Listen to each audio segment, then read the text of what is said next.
po si Giancarlo Malyo ng magsasaka po dito sa Barangay Banilan, Paque, Laguna, na ngayon po ay may kabuang tinataniman po ako na 1.3 hektar at yung akin pong taniman ng ampalaya ay 4,000 square meter po. Bali ngayon po, ang variety po na sinubukan po namin ay yung Champion F1 po ng Seedworks.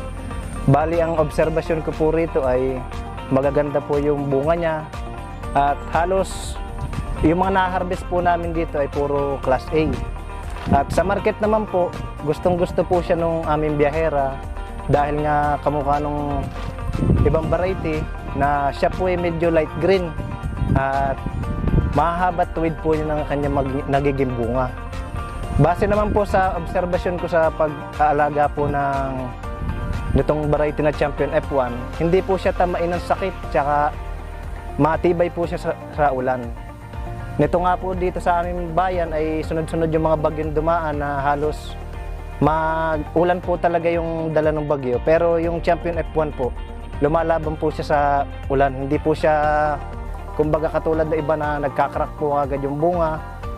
Siya po, matibay po talaga siya sa cracking at saka sa mga fungus disease po.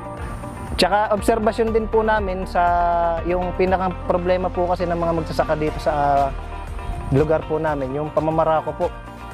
Ang obserbasyon po namin na nakita po namin nung kay Champion F1, yung pamamarako po talaga ay kaya niya pong labanan po.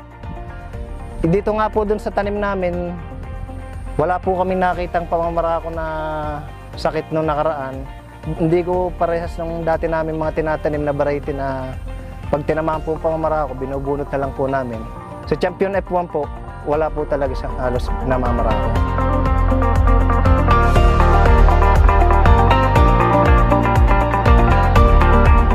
Sa mga kapwa ko farmers ay subukan nyo rin po sana yung variety ng Champion F1 ng Seedworks Philippines.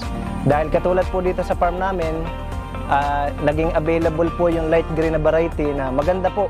Nasubukan po namin siya sa mga matitinding sakit po ng halaman na ampalaya, matibay po siya. Bali si Champion F1 po ay available na po dito sa Pilipinas, nationwide po siya. At kontakin nyo lang po yung mga agri-supply po na malalapit sa inyo. Para po makita nyo rin po yung mga farming tips namin, tsaka sa mga tutorial po kung paano magtanim ng iba't ibang klaseng gulay, katulad po ni Champion F1, follow nyo rin po ako, i-visit po yung aking page. Yun lang po, salamat po.